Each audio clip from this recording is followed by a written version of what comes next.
Hello students, class 8 science chapter 10. Today we will start our next topic number 10.8, role of hormones in completing the life history of insects and frog. कि hormones का क्या role है, hormones किस तरह से उनकी help करता है उनकी लाइफ हिस्ट्री को कंप्लीट करने के लिए। इंसेक्ट और फ्रॉग की लाइफ हिस्ट्री को कंप्लीट करने के लिए हॉर्मोन्स कैसे हेल्प करता है। You have already learnt about the life history of the silk moth and the frog. आपने पहले भी पढ़ी होगी लाइफ हिस्ट्री सिल्क मोथ की और फ्रॉग की क्लास 7th में। The caterpillar has to pass through various stages to become an adult moth. Caterpillar को पास होना पड़ता है बहुत सारे स्टेजेस में, ठीक है, जब जाके वो अडल्ट मोथ की उसकी फॉर्मेशन होती है। रिकॉल फ्रॉम क्लास 7th में आपने पढ़ा होगा the stages of the life history of the silk moth. Similarly the tadpole passes through certain stages to become a frog. ठीक है, लार्वा निकलता है, लार्वा से टैडपोल की फॉर्मेशन होती है, टैडपोल से फिर एक अडल्ट फ्रॉग की फॉर्मेशन होती है, आपने चैप्टर 9 में पढ़ा भी होगा। तो this change from larva to adult is called metamorphosis. तो उस प्रोसेस को क्या बोलते हैं, मेटामॉर्फोसिस प्रोसेस बोलते हैं, जिसमें जो लार्वा है, ठीक है, जो लार्वा है फ्रॉग का किस में कन्वर्ट होता है, अडल्ट में। उस प्रोसेस को मेटामॉर्फोसिस बोलते हैं। फिगर 9.10 में आप देख सकते हो चैप्टर 9 के। Metamorphosis in insect is controlled bye insect hormone. जो मेटामॉर्फोसिस है इंसेक्ट के अंदर किसकी द्वारा कंट्रोल किया जाता है, इंसेक्ट हार्मोन्स के द्वारा। इंसेक्ट में भी हार्मोन होते हैं। In a frog it is controlled by thyroxine. Frog के अंदर जो इंसेक्ट हार्मोन है कौन सा है, थायरोक्सिन हार्मोन के द्वारा कंट्रोल होता है। The hormone produced by thyroid, जो कि थायराइड क्या है, थायराइड ग्लैंड है, ठीक है। इन फ्रॉग के अंदर थायरोक्सिन हार्मोन को क्या करती है, वो रिलीज करती है, ठीक है। और thyroxine production requires the presence of iodine in water. जो थायरोक्सिन होता है, ठीक है, वो किसका प्रोडक्शन करता है, requires the presence of iodine in water. Water के अंदर आयोडीन का कंटेंट कितना, आयोडीन की अमाउंट कितनी है, ठीक है। तो if the water in which the tadpoles are growing, जिस वाटर में टैडपोल ग्रो कर रहे हैं, does not contain sufficient iodine, अगर उस वाटर के अंदर आयोडीन की अमाउंट सफिशिएंट नहीं होगी, जिस वाटर के अंदर टैडपोल जो है ग्रो कर रहे हैं, ठीक है, अगर उसके अंदर आयोडीन की अमाउंट सफिशिएंट नहीं होगी तो the tadpole can not become adult. जो टैडपोल होगा वो अडल्ट में चेंज नहीं हो पाएगा, ठीक है। तो आयोडीन का एक इम्पोर्टेंट रोल है, ठीक है। तो बूझो क्या सोच रहा है, people do not have enough iodine, अगर पीपल आयोडीन की अमाउंट ज़्यादा नहीं लेंगे अपने भोजन में, ठीक है, तो विल दे गेट गोइटर, तो उनको कौन सा डिजीज हो जाएगा, गोइटर डिजीज हो जाएगा by lack of thyroxine, thyroxine hormone की कमी से। तो एक्टिविटी 10.3 में क्या है, कलेक्ट इन्फॉर्मेशन फ्रॉम मैगजीन से आप कोई भी इंफॉर्मेशन कलेक्ट करो या फिर डॉक्टर से कोई भी इंफॉर्मेशन लेके आओ and prepare a note on the importance of consuming iodine salt. ठीक है, जो आयोडाइज्ड साल्ट है उसकी क्या इंपॉर्टेंस है। You can also look for this information on the internet, आप इंटरनेट की भी हेल्प ले सकते हो, ठीक है। टॉपिक है हमारा नेक्स्ट है रिप्रोडक्टिव हेल्थ। रिप्रोडक्टिव हेल्थ, तो हमारा नेक्स्ट टॉपिक है बेटा रिप्रोडक्टिव हेल्थ। तो रिप्रोडक्टिव हेल्थ के बारे में पढ़ेंगे हम, तो कैसे हम अपनी हेल्थ को मेंटेन कर सकते हैं। The physical and mental wellbeing of an individuals is regarded as an individual's health. Physical शारीरिक रूप से, ठीक है, दिमागी रूप से वो क्या है, एक बिल्कुल स्वस्थ हो, ठीक है, कोई भी इंडिविजुअल्स है, is regarded as an individual's health. To keep the body healthy, अपनी बॉडी को हेल्थी रखे। Every human being at any age need to have a balance diet, ठीक है। जो भी ह्यूमन बीइंग्स है उसकी जो एज है, एज के अकॉर्डिंग वो बैलेंस डाइट ले, ठीक है, जिसमें राइट अमाउंट ऑफ न्यूट्रिएंट्स, सभी के सभी न्यूट्रिएंट्स, प्रोटीन्स, कार्बोहाइड्रेट्स, ठीक है, वो इक्वल अमाउंट में हो। The person must also observe personal hygiene, साफ सफाई का ध्यान रखें and undertake adequate physical exercise करे, रेगुलर एक्सरसाइज को वो फॉलो करे। During adolescence, however, these become even more essential as the body is growing. Adolescence के टाइम पे वो कैसे, कितना वो ज़रूरी होती है हमारे लिए, ठीक है, हमारी बॉडी को ग्रो अप करने के लिए ये सारी चीज़ें कितनी ज़रूरी होती है। तो सबसे पहले क्या है, nutritional needs of the adolescence. तो न्यूट्रिशन वैल्यू कितनी ज़रूरी हो जाती है एक एडोलेसेंट के लिए, ठीक है। Adolescence is a stage of rapid growth. Adolescence एक ऐसी स्टेज होती है 9 to 18 की जो एज होती है उसे एडोलेसेंस बोलते हैं, एडोलेसेंस एज बोलते हैं। इस एज के अंदर हमारी जो है रैपिड ग्रोथ होती है, डेवलपमेंट होती है। Hence the diet for an adolescent, ठीक है, जो डाइट होती है एडोलेसेंट की has to be carefully plan, ठीक है, बहुत ध्यान से वो प्लान की जाती है क्या खाना है क्या नहीं खाना है। You have already learn what are balance diet, आपने बैलेंस डाइट भी पढ़ा हुआ, क्लास 6 से आप पढ़ते आ रहे हो बैलेंस डाइट को कि बैलेंस डाइट क्या होती है, ठीक है। Recall that a balance diet means that the meals, जो भोजन में आप लेते हो क्या क्या इंक्लूड होता है, प्रोटीन्स होता है, कार्बोहाइड्रेट्स होता है, fats and vitamin in requisite proportion, मतलब इक्वल अमाउंट में होते हैं। ये our Indian meal of roti, rice, dal, pulses and vegetables is a balanced meal होता है हमारा। ये जो हम भोजन में लेते हैं, रोटी लेते हैं, राइस दाल लेते हैं, ठीक है, कोई भी दाल चलेगी। Milk is a balanced food it in it self, milk भी लेते हैं। फ्रूट्स आल्सो प्रोवाइड नरिशमेंट, ठीक है, फ्रूट से हमें विटामिन वगैरह मिलता है। फॉर इन्फेंट्स, जो दूध पीते बच्चे होते हैं उनको इन्फेंट्स बोलते हैं, जो अपनी मम्मा का जो मिल्क फीड करते हैं। Mother's milk provides all the nourishment that they need infants के लिए। तो iron builds blood and iron rich food such as leafy vegetables, iron builds blood builds blood and iron rich food such as leafy vegetables like ये आपका spinach हो गया जिसको पालक बोलते हैं, जैगरी हो गया, मीट, सिट्रस फ्रूट हो गया, इंडियन गोसबेरी जिसको आंवला बोलते हैं, आर गुड फॉर एडोलेसेंट। ये एडोलेसेंट्स के लिए बहुत ही ज़रूरी होते हैं ये सारे food. Check items for lunch and dinner in your meal, कौन कौन से आप आइटम लेते हो लंच के लिए, डिनर के लिए। Is the meal balanced and nutritions, ठीक है, nutritious. Does it include cereals which give energy and milk, आप कौन सा अनाज लेते हो, ठीक है, and give energy, milk, meat, nuts and pulses which provide proteins for growth, और also does it include fats and sugar that give energy, ठीक है। What about fruits and vegetables which are protective foods, जो fruits होते हैं vegetables होते हैं वो क्या प्रोटेक्टिव फूड है, उनसे विटामिन वगैरह मिलता है।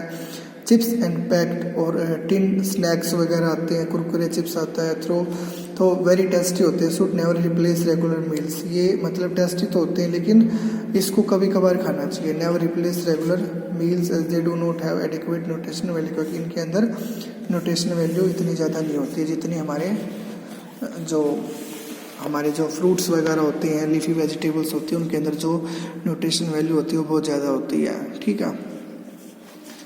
तो एक्टिविटी 10.4 है, make a group with your friends, write down the items of food in your breakfast. अब भाई आपने एक ग्रुप बनाना अपने फ्रेंड्स के साथ और राइट डाउन करना है जो भी आप ब्रेकफास्ट में फूड लेते हो, लंच एंड डिनर में लेते हो। You had on the previous day, identify the items responsible for proper growth, ठीक है। फिर आपको देखना है कि प्रॉपर जो ग्रोथ हो रही है आपकी वो किसकी वजह से हो रही है, रिस्पॉन्सिबल कौन है उसके लिए।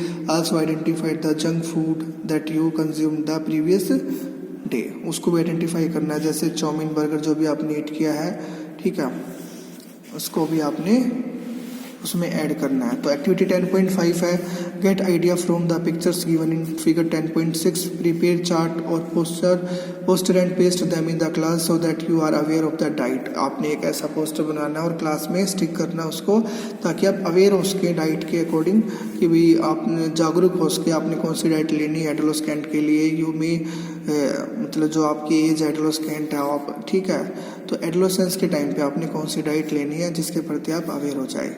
You may use your creative ideas and present it like an advertisement. You may even organize a competition on this topic. आप competition भी कर सकते हैं इस टॉपिक के ऊपर, ठीक है। तो ये मीट हो गया, वेजिटेबल्स हो गई, मिल्क एंड एग्स हो गए, फ्रूट्स हो गई, ठीक है, ये आपकी ग्रेन्स हो गए, अनाज हो गए, तो nutritious items of food, okay. तो नेक्स्ट टॉपिक है हमारा पर्सनल हाइजीन। पर्सनल हाइजीन के बारे में पढ़ेंगे। पर्सनल हाइजीन क्या होता है? हाइजीन क्या होता है? Refers to a set of practices needed for the preservation of good health. Good health के लिए होता है ये। In order to maintain personal hygiene one should take a bath every day using soap, ठीक है, हमें डेली नहाना चाहिए, ठीक है, साबुन के साथ। तो everyone should have a bath at least once every day. It is more necessary for teenagers because the increased activity of sweat glands, जो भी पसीना वगैरह आता है उस तन में जो दुर्गंध हो जाती है, तो हमें नहाना चाहिए. Sometimes makes the body smelly. All parts of the body should be washed and cleaned every day. ठीक है, हमें अपने बॉडी पार्ट्स को वॉश करना चाहिए एंड क्लीन करना चाहिए एवरी डे.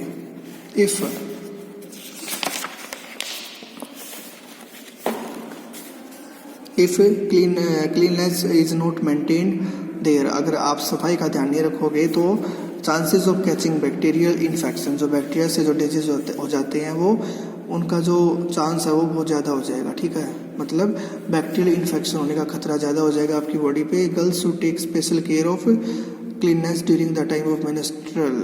ठीक है, तो गर्ल्स को भी बहुत ध्यान रखना चाहिए जब मेंस्ट्रुअल्स फ्लो हो रहा है उनकी बॉडी के अंदर. तो they should keep track of their menstrual cycle and be prepared for the onset of menstruation. Use sanitary napkin और क्लीन होममेड पैड. ठीक है, सैनिटरी नैपकिन का उन्हें यूज़ करना चाहिए. Change pad after every 4 to 5 hours as per the requirement. तो उन्हें pad को चेंज करते रहना चाहिए ताकि बैक्टीरियल इन्फेक्शन उनकी बॉडी में न हो पाए.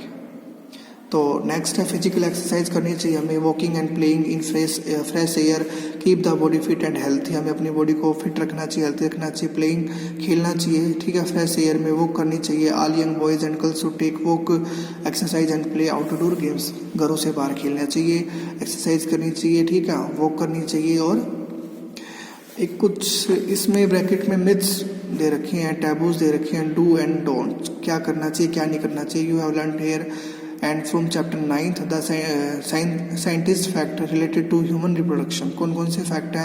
there are many wrong notions, कुछ मतलब गलत धाराएं बनी हुई हैं. कौन कौन सी हैं. which you should now be able to discard. आपको उन्हें डिस्कार्ड करना चाहिए as informed adolescents. for example there are myths and taboos regarding bodily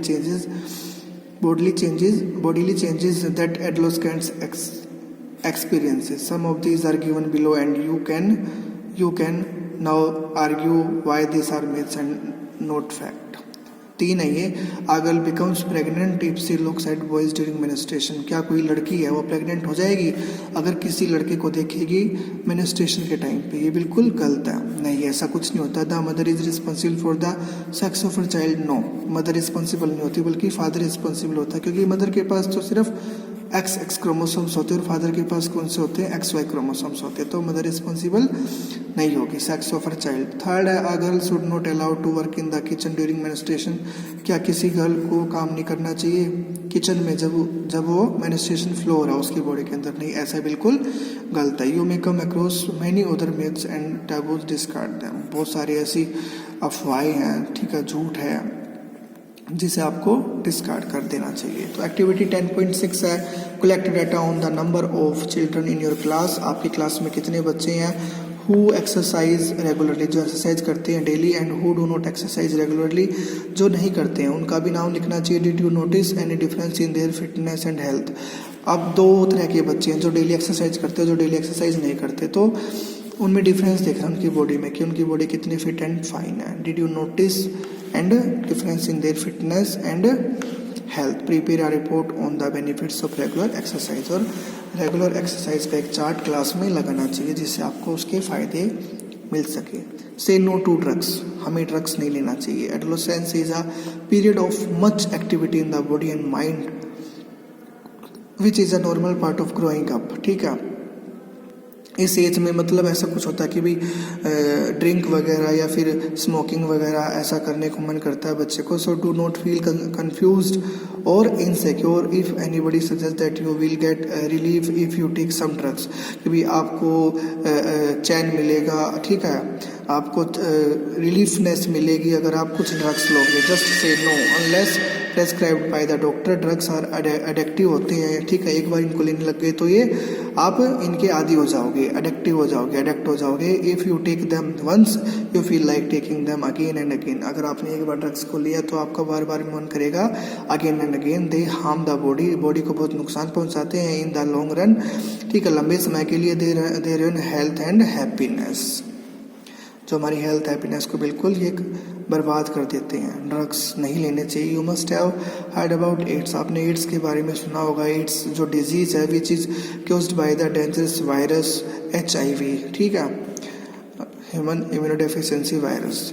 तो this virus can pass on to a normal person from an infected person by sharing the, जो एक healthy person और जो infected person है वो कैसे फैलता है उसके बीच में, बाय शेयरिंग द सिरिंज, जो नीडल्स वगैरह यूज्ड फॉर इंजेक्टिंग ड्रग्स, ठीक है, जो लेते हैं ड्रग्स, ठीक है, उस सिरिंज से फैलता है। जो उसने सिरिंज लगाई है ड्रग्स को इंजेक्ट करने के लिए अपनी बॉडी में, अगर हेल्थी पर्सन उस सिरिंज को यूज़ करेगा तो उसको एड्स हो जाएगा। It can also be transmitted to an infected infant from the infected mother, ठीक है, ये इन्फेंट बच्चे में भी हो सकता है, उसकी माँ से, अगर उसकी माँ को है तो बच्चे में भी हो सकता है। From the infected mother through her milk, जब वो मिल्क को फीड करेगी। The virus can also be transmitted through sexual contact, ये जो वायरस है ये ट्रांसमिटेड हो सकता है कैसे, सेक्सुअल कॉन्टैक्ट से with a person infected with HIV, ठीक है। तो ये लास्ट में टॉपिक है adolescent pregnancy. You might be knowing that in our country, आपको पता होगा शायद हमारे देश में the legal age for marriage कितनी है, 18 ईयर्स है, ठीक है, जो कानूनी जो एज है वो 18 है बॉयज़ की, गर्ल्स के लिए, एंड 21 है बॉयज़ के लिए। This is because teenage mothers are not pregnant. This is because teenage mothers are not prepared mentally and physically for motherhood. ये ऐसा इसलिए भी जो टीनेज जो मदर है, मतलब जो भी मदर बनने जा रही होती है वो अच्छी तरह से प्रिपेयर नहीं होती है, ठीक है, दिमागी रूप से और शारीरिक रूप से फॉर मदरहुड के लिए। तो अर्ली मैरिज मतलब पहले मैरिज से पहले सोचना चाहिए। And motherhood chaos health problems in the mother and the child, बच्चे के लिए और माँ के लिए दोनों के लिए प्रॉब्लम्स हो सकती है अगर वो कम उम्र में प्रेग्नेंट होती है। तो it also curtails employment opportunities for the young woman and may cause mental agony as she is not ready for responsibilities of motherhood। तो मतलब उन्हें बहुत ध्यान रखना चाहिए, मतलब इस एज में कि भी किस एज में वो शादी कर रही हैं, किस एज में वो प्रेग्नेंट हो रही है, मतलब बहुत सारी डिजीज़ बीमारियां उसको घेर सकती है अगर वो कम एज में वो अगर प्रेग्नेंट होती है, ठीक है। तो आपका चैप्टर ये कंप्लीट होता है। अगर आपको कोई भी डाउट है तो आप व्हाट्सएप मैसेज कर सकते हो। ओके।